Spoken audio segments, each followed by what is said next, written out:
Assalamu alaikum, dear students. You know that yesterday we discussed how can we assess the nutritional status by anthropometric measurement. And you know the anthropometric measurement is it is the measurement of human body at various ages and levels of nutritional status. Under the anthropometric measurement, we measure the height, weight, waist to hip ratio, second fold thickness, mid upper arm circumference, mid arm circumference. All these indicators we discussed yesterday, but the one indicator under the anthropometric measurement is the BMI, which is called as body mass index. This body mass index, with the help of body mass index, you can identify the patient is whether the patient is comes under the underweight or it is normal, overweight or obesity. You can identify this body mass index only when you have the results of weight as well as the height.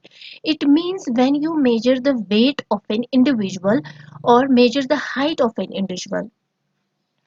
सो जब आपके पास records होंगे weight और height के then only you get the BMI.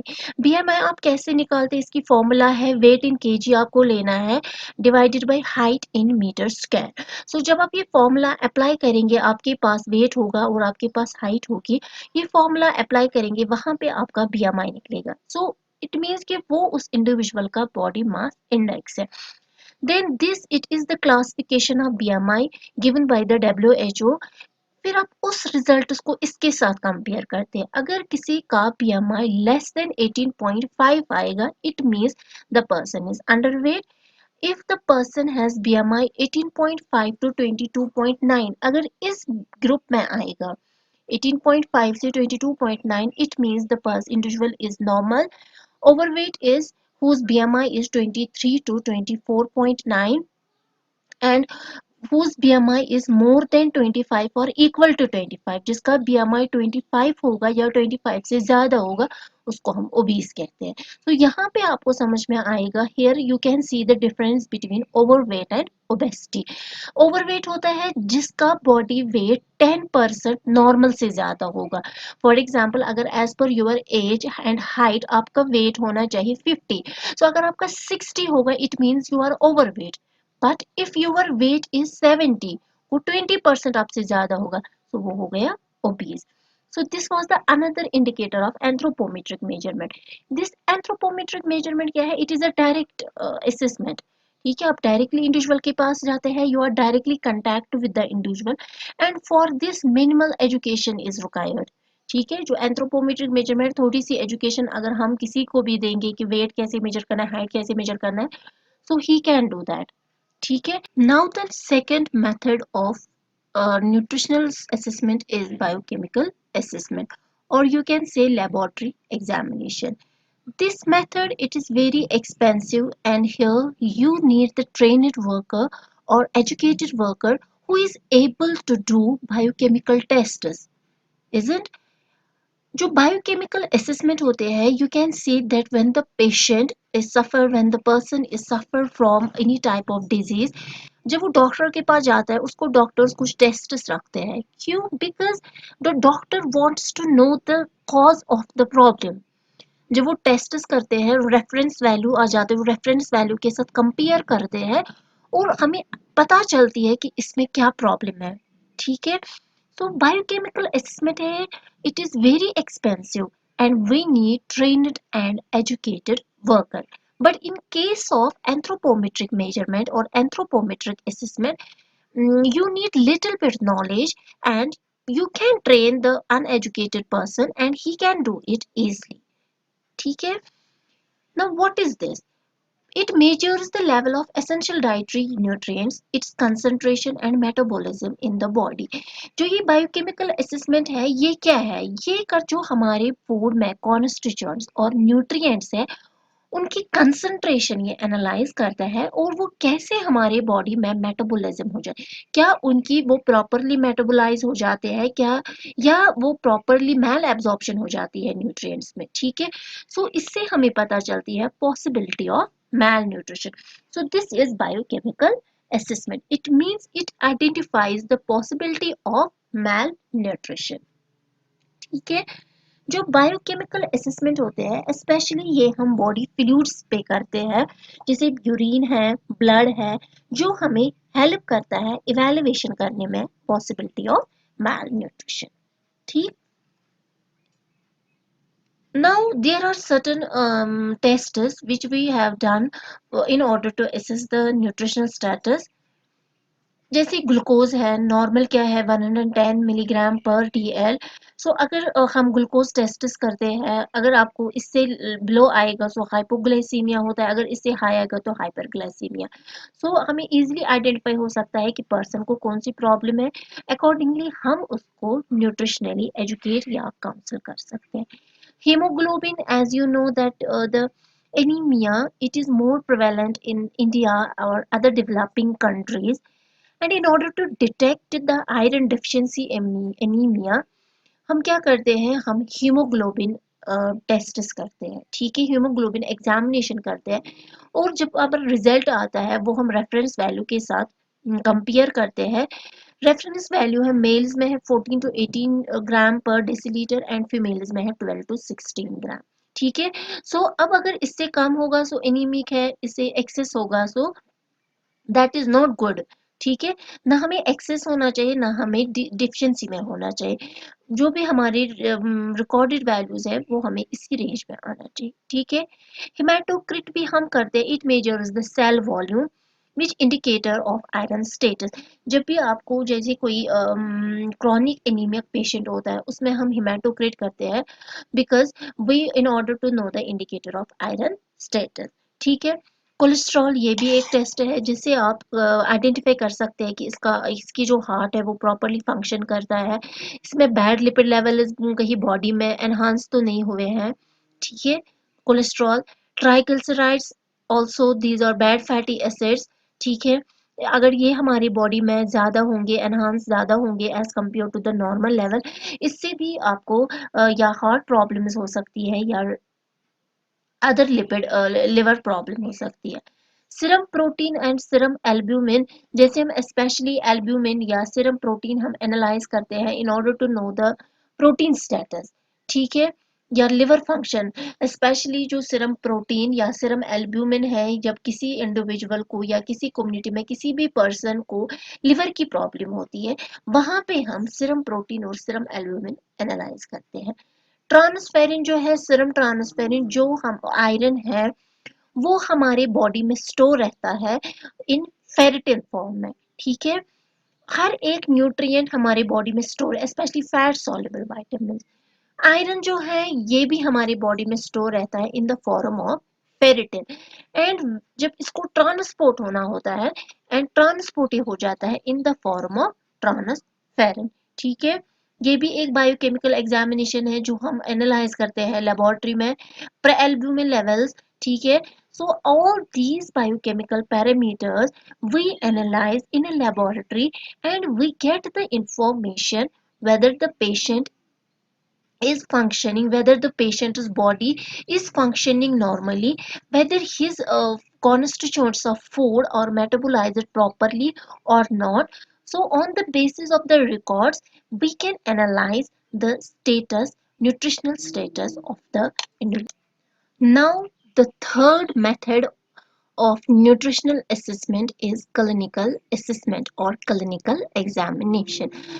हम पहले direct methods discuss करते हैं। डायरेक्ट मेथड इट मींस कि आप न्यूट्रिशनल स्टेटस अगर आपको असेस करना है वो आप दो मेथड से असेस करते हैं, one is the direct method and another is the indirect method. You already know the direct method में आता है ABC एंथ्रोपोमेट्रिक, वो हमने ऑलरेडी डिस्कस किया।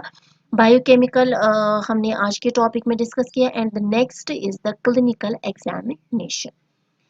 क्लिनिकल असेसमेंट जो है ये एक इम्पॉर्टेंट टूल है। ठीक है, तो assess the extent of clinical forms of under nutrition. Clinical assessment में हम क्या करते हैं, हम फिजिकल एग्जामिनेशन करते हैं थ्रू आवर सेंस ऑर्गन्स। ठीक है, स्पेशली आई एंड टच। ठीक है, इसमें आप क्या करते हैं, you assess the signs and symptoms of the disease.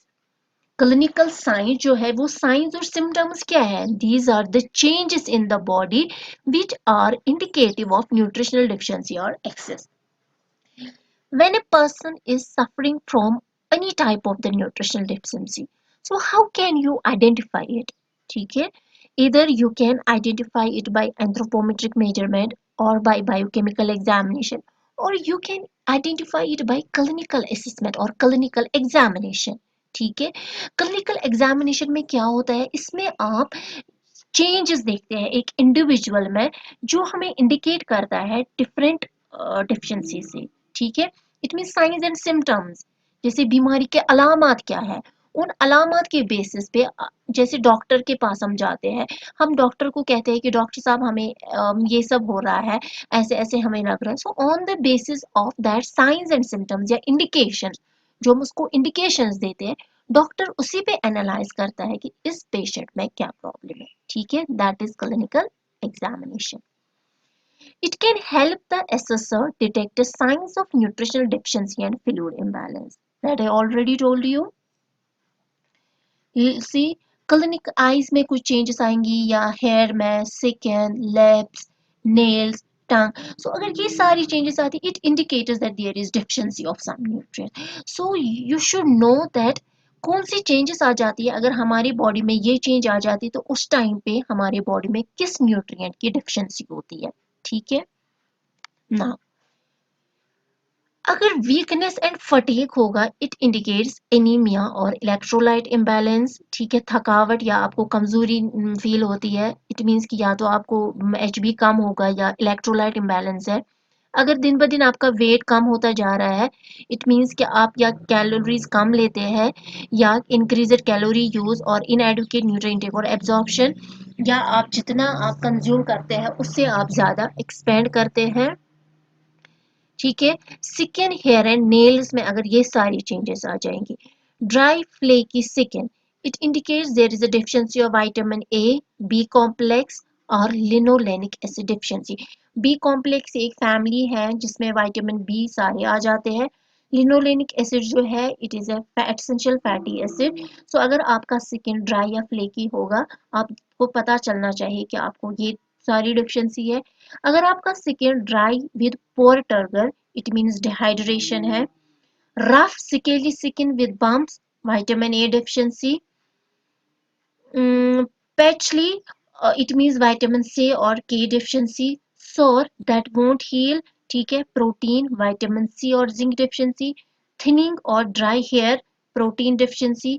Spoon shaped brittle और रिजिड नेल, जिसको हम कोलोनेशिया, हम इसको एक साथ कह सकते हैं, कोलोनेशिया होता है, ये एनीमिया में होता है. ठीक है, स्पून शेप्ड ब्रिटल और रिजिड नेल्स होते हैं.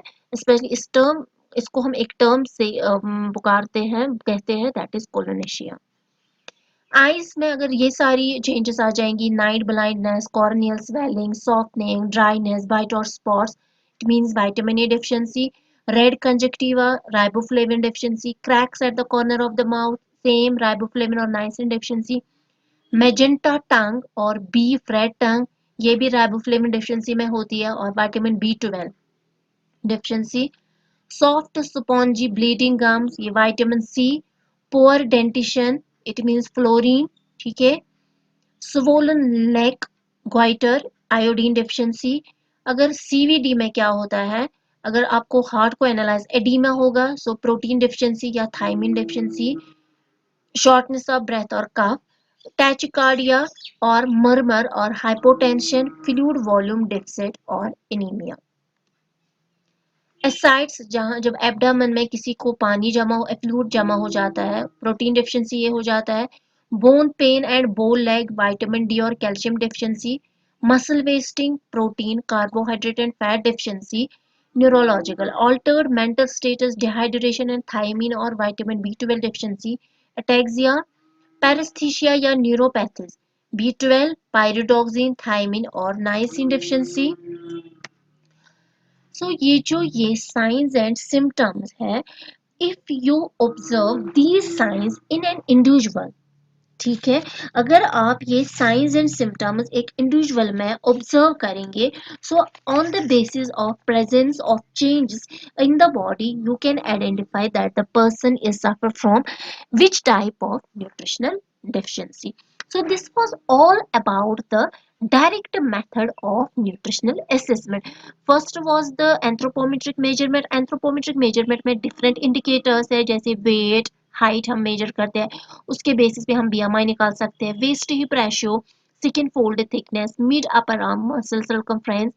Then there was the biochemical examination, and the third one was the clinical examination. Inshallah, tomorrow we discuss the indirect method of nutritional assessment. Thank you.